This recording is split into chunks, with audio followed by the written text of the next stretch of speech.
I guess you can start. Okay, then welcome to the session on hardware implementations, which is chaired by Thomas and by me. If there are any questions, it would be nice if you can either post them in the Zoom chat or in the Zulip chat window, or if you raise your hand if you want to give a comment or a question, so that we can coordinate questions accordingly. And the first talk is given by Jonas Krauter on the topic CPA map on the complexity of secure FPGA virtualization, multi-tenancy, and physical design. Please go ahead. All right. Thank you for the introduction and welcome everyone. Thanks for joining. So you all know that FPGAs have arrived in the clouds, and multi-tenancy virtualization, all of this would be the logical next step to further optimize the utilization of the FPGA resources. But many researchers in the recent time have showed that this comes with this enables new remotely controlled fault and side channel attacks, where you have attacks from one partition of the same chip to the other partition because of information leakage to the PDN or causing voltage fluctuations, for example, with ring oscillators. And while you can at least detect fault attacks as a hypervisor for side channel attacks, the sensors can be very well hidden, even in benign designs. And so the goals of this work were to characterize and understand these chip internal side channel attacks and investigate the impact of design and device parameters such as placement routing, process variation. And we wanted to find some perspectives and consequences for countermeasures against such attacks. And in summary, we found that placement routing and process variation have a very high impact on the vulnerability of a setup. And this impact can, in fact, exceed the effect of some simple hiding countermeasures. But that means, of course, it can also be used as a countermeasure by itself. So first, I will give a brief introduction into these internal voltage side channels. And the root cause is that voltage fluctuations that are caused by one design on the chip, they are visible on the entire power delivery network. And because the transistor delay depends on the supply voltage, we can place sensors in the attacker partition of the FPGA, and these voltage fluctuations caused by one design can be sensed in another design. So usually these sensors are all based on measuring transistor delay as an estimate for the supply voltage. And this allows these side channel attacks despite logical separation between the designs, so no signal connection between A and B here. And for assessing vulnerability, we use the classical correlation power analysis on AES, and we determine the amount of traces for a successful key recovery as a security measure. And the questions we wanted to answer with our results is first, for the attacker design, for the sensor, how does the placement affect the general sensitivity of the sensor? And likewise for the victim, how does the placement affect the way the switching activity impacts the supply voltage? How much is the actual vulnerability affected by these design parameters? And also by process variation, both inside the same chip as well as between different chips. How big is the impact on side channel countermeasures? Which of these parameters are the most critical? And finally, whether we can select parameters resulting in a less vulnerable setup. So first, to evaluate the placement impact, we placed sensors and noise generators based on ring oscillators in 50 different locations on an FPGA. And we evaluated both the sensitivity of each sensor to all generators, as well as the impact of each noise generator to all sensors. And what we found is that the sensor sensitivity is not consistent across different boards and experiments, whereas the noise generator impact on the supply voltage is consistent. So to transfer this to the attacker victim design, it means that the victim design placement is more relevant to the success of the attack, which is also what we saw in the vulnerability assessment. And for the vulnerability assessment, we investigated the following parameter space. So we investigated 4 different boards, so to account for the interchip process variation. We chose a subset of the locations from the previous experiments, so adjacent, non-adjacent locations both. And also we considered different placement of the primitives inside the partition of the victim. And that led us in total to 256 experiments. For each experiment, we collected 100,000 traces for correlation power analysis, and that led us to in total 25 million traces on our main evaluation platform. Of course, we used an identical set of random plaintexts and attacked always the first byte of the last AES round to make the result comparable. And what we found is that the impact is quite high. So we have up to 500 times difference in the amount of traces for a successful key recovery. On the Xilinx Sync 7000, which was our main evaluation platform, it was between 200 traces for a successful attack and more than 100,000. So we could not recover the key in that case. On a more data center scale FPGA, we found the difference between 90,000, more than 10 million. So here we had to collect more because the attack was harder to attack in general. And as a simple hiding countermeasure, we just implemented this random noise generation around the AES module based on ring oscillators to decrease the signal to noise ratio for the attacker. And here we collected up to 500,000 traces and found that depending on the parameter choice, actually, we need more traces with the disabled countermeasure than with the enabled one. So to answer this question, again, we found up to 20 times difference in the amount of required traces, but also the countermeasure can be ineffective for some parameter choices. And the impact of the physical mapping of the designs can supersede the effect of the countermeasure. So in conclusion, we found that the differences in the amount of required traces for a successful correlation power analysis highly depends on these design parameters and also process variation. And we also confirmed the results on a different FPGA, which is more data center scale. This impact is well within the range of simple hiding countermeasures, and also these countermeasures can be significantly weakened. For a hypervisor, to ensure a more secure setup, he would be able to place the victim module in a way to make it more secure, which is also more detailed in the paper. And we found some parameter choices where this effect is consistent across different chips. So for future works, we want to determine the root causes for all the observed effects. So sometimes we could say, okay, this board is the oldest, so it's the most vulnerable one, but some effects we could not explain yet. And also, it would be nice to develop zero overhead countermeasures based only on placement of the attacker and the victim designs for a multi-tenant FPGA, so that the hypervisor can evaluate the entire FPGA once and then find a secure mapping for trusted and untrusted modules. And also, it is important to respect these effects when you apply and evaluate classical countermeasures against side-channel attacks, because for some parameter choices, they might be protected or seemingly protected, but for other parameter choices, they can be still very vulnerable. And that is a brief summary of our work. I thank you very much for your attention. If you have any questions, I'm happy to answer. Yeah, thank you for the summary. Are there questions on the chat, on the Zulip, or by raising hands or so? Yep. So there's a question on the Zulip chat, and it's Amir Moradi is asking if the placement and routing of the AES is the same in all the designs, and if not, if the result of the attack on just one key byte cannot be easily compared, and if you have any ideas on that. Yeah. So we have 4 different locations for the AES on the chip, right? And for these 4 locations, we chose different optimization strategies in the design software to perform the placement and routing. And then we replicated this optimization from one partition to all the other 4 partitions. So the placement is identical, in fact, for all the AES placement for all the 4 different AES partitions. We do have some variation in the routing, also caused, of course, by the asymmetric design of the FPGA. So not all regions are equal. So there is some routing variation, but no placement variation, at least the relative placement of the primitives in the partition.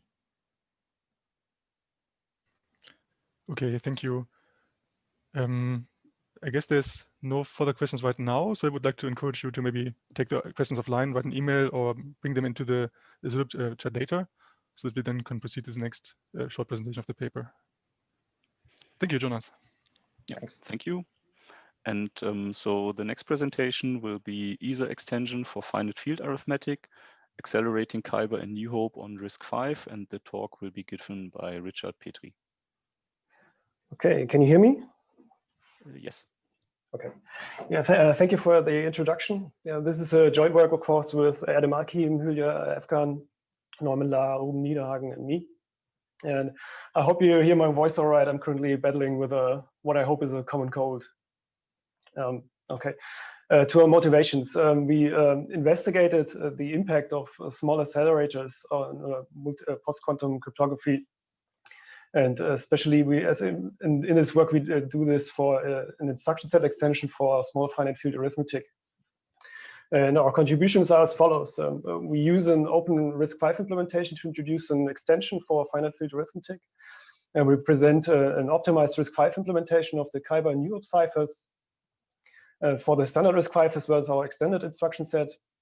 And finally, we benchmark these results with cycle counts, clock frequency, wall clock time, and time area products of the design. And for RISC-V, it's an open source reduced instruction set architecture, if you don't know it. And there are a lot of open implementations already.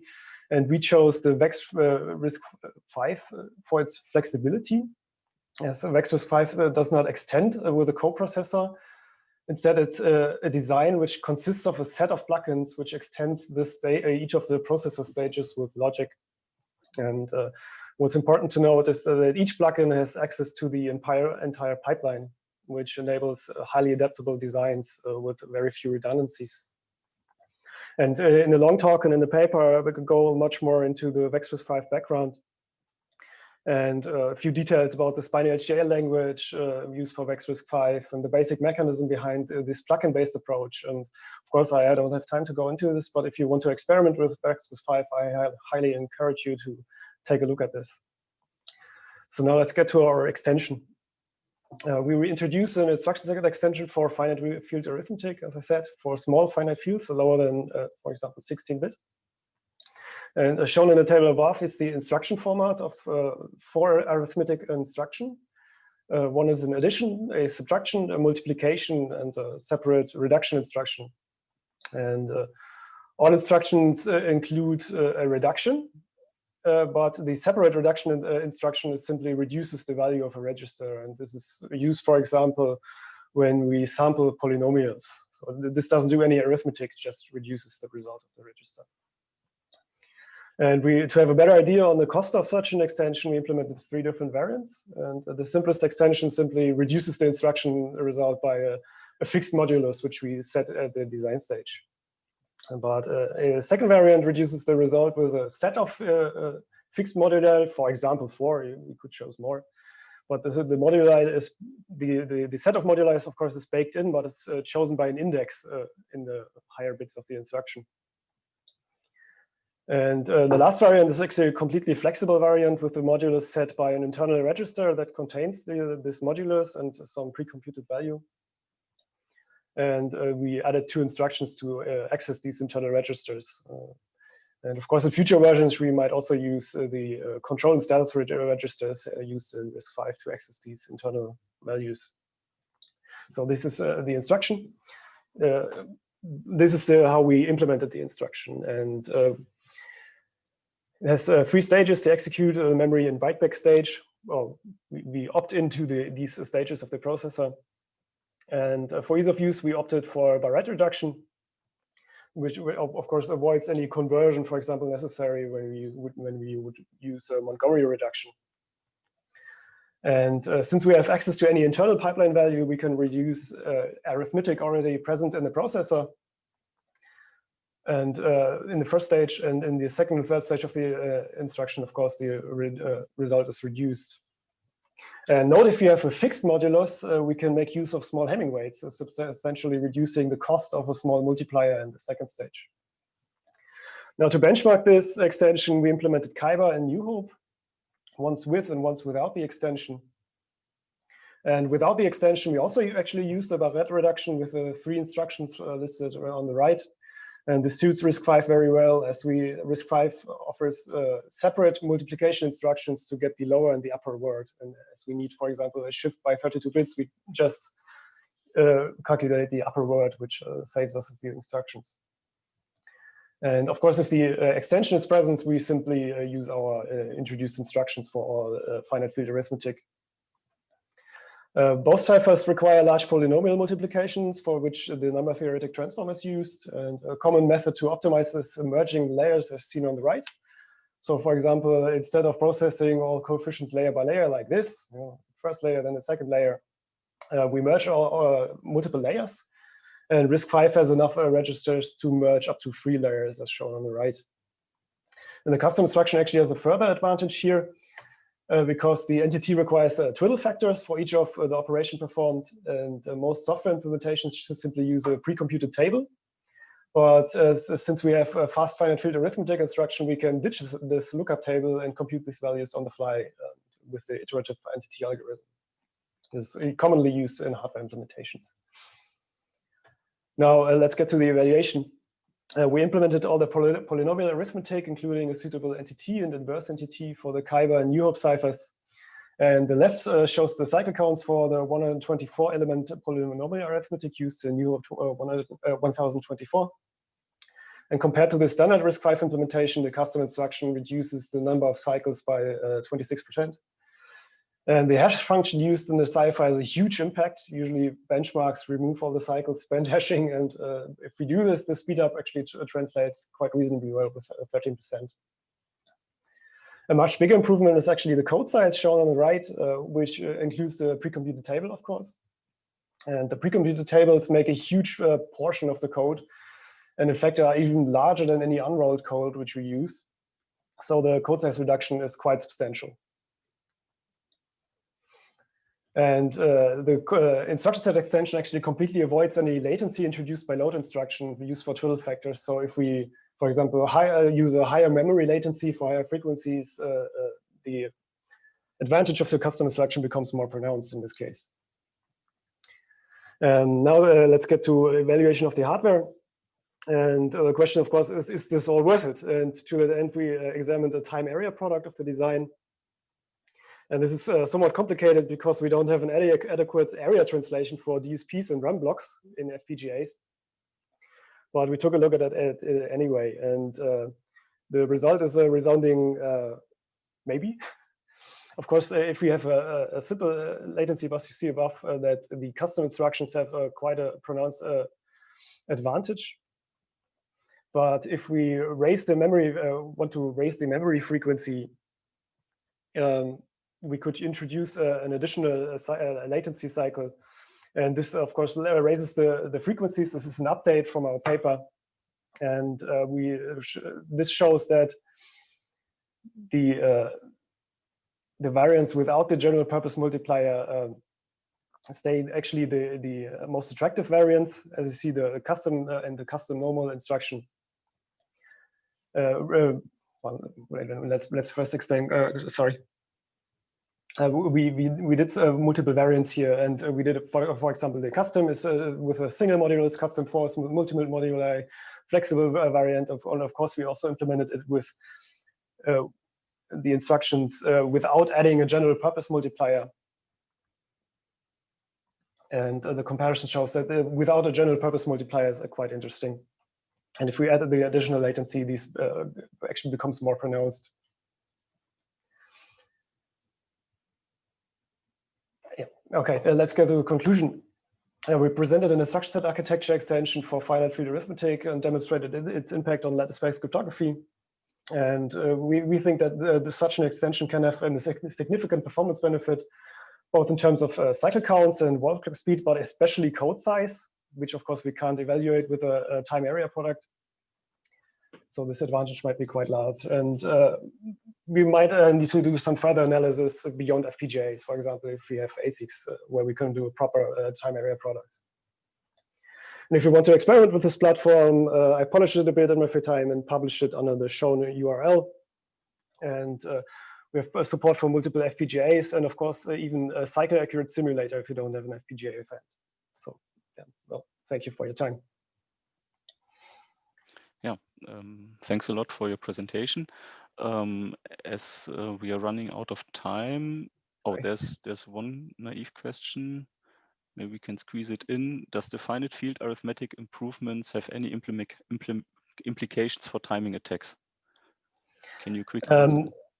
It's if your finite field arithmetic has any time invariance, this gets removed by the instruction because the instruction always takes the same amount of cycles. So of course, it might be quite well suited to remove any timing influence. But our RISC-V, our standard RISC-V implementation already doesn't have any timing variances, so not that much. Okay. Perfect.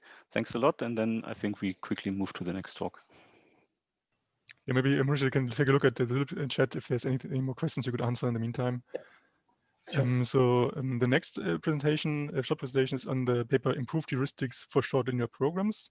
And the speaker is Quan. You're available? Yes, very nice. Hi, can you hear me? Yes, we do. Thank you. Okay, yeah. So thank you for the introduction. So hello everyone, my name is Chuan Chuan and I'm from Nanyang Technological University, Singapore. So today I'll be talking about this paper titled Improved Heuristics for Short Linear Programs. So here's a brief contribution of this paper. So in this paper, we actually introduce a new algorithm that finds good implementations for linear systems for small matrices. And we compared our algorithm against the state of arts, and we tested them on existing and random matrices of with different densities. So before we actually go into the details of it, let's go through the motivation for this problem. So for in ciphers such as like for the SPN structures like the AES, there is always the diffusion layer which usually involve in multiplying a matrix in GF to the power of n. And in order to do this multiplication, there is a lot of cost involved in it. So in order to actually analyze what's the cost of it, we actually have to convert them into a binary matrix vector multiplication first. So once we know that there's a binary matrix that we want to multiply, the thing that we want to analyze is actually how many XOR operations are there involved in this computation. So the easiest way to actually count this operation is basically to write down the linear equation and count the XOR. So this is actually known as DXOR in literature. However, this is not exactly the best way to actually represent the number of computations required. So in another way, which is the GXOR, we basically use the use of temporary registers, such as T0 in this case, that we build them in sequential steps. And then in this case, we can see that T0 is actually being used in both computations, and therefore the number of XORs required is only 3. Yes. So there are actually several algorithms in literature that actually does this kind of computations. So over here, we just go through one of them, which is one of the more recent ones, introduced by Boya and Poyata. So basically, in this algorithm itself, they maintain a set of vectors S, and there is a distance vector D0, D1 to each individual rows, or we will call them targets as well. So in each iteration, there will be a new element being added into S. And this element is added in so that we can reduce the distance all the way down. So by the end of this algorithm, we should expect the distance vector to be all zeros. So now the question is, what the sequence, how the sequential elements to be added into S be chosen? So in the original BP algorithm, they actually use the sum of distance, or the L1 norm, as the criteria for it. So basically, whichever element that reduces the distance vector the most will be chosen. So we actually taken a look at how these criteria actually perform, and we break down some of the matrices and look into the various steps itself. Turns out that we actually realized the BP algorithm actually favors targets or rows that are sort of have a higher Hamming weight and therefore have higher distance, and sort of have to pay a price when it comes to the rows that are kind of halfway through the distance. So what we actually want to do in this case is actually to introduce a particular criteria that actually takes into account that the rows that are of a lower Hamming weight can be used as a step towards the ones that are further away. And therefore, we introduce another algorithm that based on this criteria itself. So there's another part, which is the local optimization. So previously, the algorithm actually helps you to create a circuit from scratch. For local optimization, what we have in mind is that given a particular circuit, can we actually do more to actually reduce the amount of XOR computations required? So in the paper, we actually introduced several techniques, and over here, I'll just illustrate one of them. So for example, what we can actually look at is that look into one of the registers, and we look at what are the breakdowns leading to these particular computations. So for example, for T3, we have X0, X1, and X2, and this can be permuted along various trees. And from there, we can choose the best one out of it. So in this case, the first tree on the left is being implemented inside the circuit, but we can actually replace it by the second one, which actually uses T2. So in this case, we can actually remove T1 in total. So here comes the results. Over here, I'll just present a very, very brief summary of it. And if you want to know more, you can read our paper. So basically, we tested them on random matrices with different densities. And this is what we observe. So as the matrix size grew, our relative improvements of our algorithm against the state of the art actually goes as well. So which means that the criteria we have chosen is better in some cases. So and we realized that actually it peaks when the density of the matrices is about halfway point. Also, we took matrices from Duval and Laurent. So basically, these matrices are MVS matrices that are constructed in a way that actually minimize the amount of computations required. So we compared them against the other heuristics that we have tested, and turns out that our algorithm actually obtained 17 out of 24 matrices, the best circuit size. And in fact, for 4 of the matrices, we actually achieve a lower cost than the construction itself. And also on the AES mixed column matrix, we actually found a circuit with 94 XORs, and this is the record at the time of submission. But we also do note that recently that it has been improved to 92 XORs. So in conclusion, even though our algorithm works well with small matrices, but because it's follow the format of the BP algorithm, which makes it very, very costly when the matrix size grows very large. So let's say if you want to implement a matrix that is 100 by 100, it's impossible. So the aim of the goal of this entire project is hopefully that we can eventually come up with efficient algorithms to implement large matrices. So the next thing is that I think there are more matrices, there are more techniques that can be discovered in the local optimization area that can lead to even lower XOR count. And the last one, which is actually quite surprising to me, which is that for most of the ciphers right now, most of the matrices that I actually use comes from a very, very low density matrices. And the reason for that is because the XOR cost of implementing a matrix with low density is generally lower. But turns out that actually, if you have a matrix with very, very high density, it actually makes use of all these algorithms. The actual implementation cost can be actually lower. So perhaps that there might be a new area that we can actually look into, whereby we search for MDS matrices with large densities. Yeah, so I think that is the end of my talk. Yeah, thank you very much for your attention. Yeah, thank you for the presentation. Are there questions coming out already?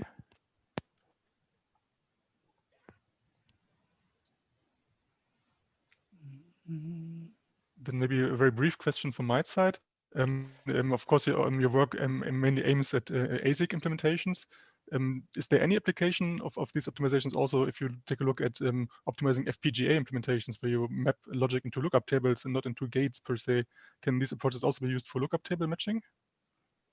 For when we designed this algorithm, we didn't really look into lookup tables because we are assuming that we are working on an area size whereby we cannot afford to actually use lookup tables for it. So that might be another area that can be explored, but it's not under the scope of this paper. Yeah, okay. Thank you. Thank you. Then if there are no more questions for now, maybe you can just take the questions into the Zulip, then we can go to the next presentation. All right. Yep. So the next talk will be on a hybrid CPU FPGA-based solution to the recovery of SHA-256 crypt hashed passwords, and the talk will be given by Zhendong Zhang. So the stage is yours. Okay, is my voice clear? Yes. Okay, thank you for the introduction. The major contribution of our work is that we provide an accelerator that can efficiently accelerate the brute force attack of the SHA-256 crypt, which is the hash function used by many Linux distributions. And in a brute force attack, we just try every possible password candidates until the output of the password hash function matches with the password hash. But this process is really time and energy consuming, so we want to develop a fast and energy efficient accelerator. We first observed that many of the password hash functions have a similar computing pattern. As we shown here, the process of SHA-2 can be simplified as generating a SHA-256 message block and transform the message block to a digest. Such operations are repeated many times. In order to efficiently accelerate the SHA-2 we use the deep SHA-256 pipeline to accelerate the block transformation. And we use the data dispatch unit to accelerate the block generation. And we use the data buffer to store the temporary message blocks and digests. Based on such architecture, we found that there are some difficulties we have to solve. First is the data dependency. The generation of the later block depends on the digest of the previous block. This will cause the pipeline stall and slows down the accelerator. For example, we have a 64-stage pipeline. Then we could only process one block in 64 cycles. And this problem is solved by the group schedule technique. We noticed that there are no data dependency between the blocks of different passwords. So we process a lot of passwords together. As we show here, if we group 2048 passwords together, we will reach a 97% utilization rate of the pipeline. The second difficulty is the random execution path. SHA-2 added many uncertainty and randomness to the execution path. For example, when we calculate one of the digest S, the message S is generated by appending the sort string 16 plus db0 times, where the db0 is the first byte of a previous temp digest, which can be considered as a random number, ranges from 0 to 255. If the sort string, the length of the sort string is 8 bytes, then the length of the message S could ranges from 128 bytes to 2040 bytes. As a result, the total number of blocks in different passwords is also random. This feature makes the schedule of the pipeline very difficult. So the solution is based on the following observations. First, there's only one sort when cracking one password hash. Second, there are only 256 possible values of db0, which means there are only 256 values of the digest S for all passwords. So we can calculate all possible digests S in advance and skip the calculation on the accelerator. We call it look ahead execution, which is implemented by the following architectures. First, we calculate all possible values of digest S on the CPU and store them in the LAE buffer. Then once the calculation of the digest B is finished, we use the db0 to access the LAE buffer and read out the corresponding digest S. And the last difficulty we found is that SHA-2 has a complex block generation pattern, which increases the complexity of the data dispatch unit. For simple illustration, we consider the block generation as selecting 64 bytes from the data buffer. A naive implementation will be connecting the bytes in the block and the bytes in the data buffer with a multiplexer.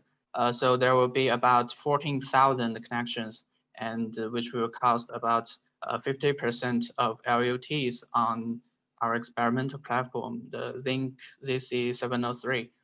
So to solve this problem, we found that only a little part of the connections are actually needed. when the length of the password is fixed. For example, we need only 400 connections when the password length is 6 bytes. So we prompt the connections for each password length and generate different bit streams and reconfigure the FPGA with corresponding bit stream when it is needed. Our experimental platform is based on the Zinc ZC703 SoC, and the CPU is used for top-level schedule and the calculation of digest S, and the SD card is used to store the bit stream file, and the 2 accelerating cores are placed on the FPGA. Compared with the FPGA-based SHA-2 accelerator in John the Ripper, our work shows about 70% improvement on block throughput, energy efficiency, and resource efficiency. And compared with the Hashcat running on NVIDIA GTX 1080 Ti GPU, our accelerator achieves a 2.41 times block throughput and 2.54 times energy efficiency. Okay, this is the summary of our contributions. Thanks for listening. Please feel free to ask me any questions.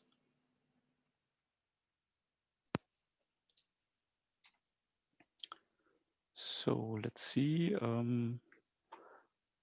So far, doesn't seem that there are questions on the Zulip. So a quick question from my side. What would be your advice for the construction of updated password hashing schemes to make your work harder? Sorry, I didn't get it clearly. So what should designers do then who update or who implement new password hashing schemes that your optimizations don't work anymore?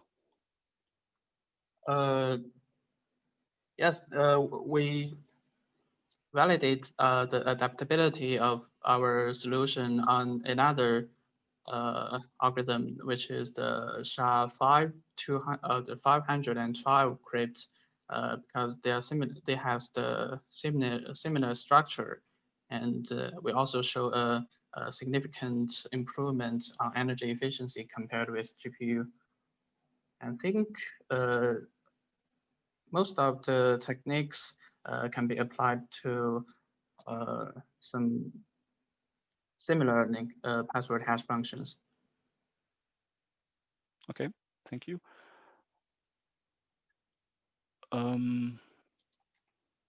So I think there are no more questions so far on the Zulip. I don't know. So if there are no more questions, I think we can close the session, and we can thank the speaker and the speaker of all of the whole session again. So thanks a lot. Thank you.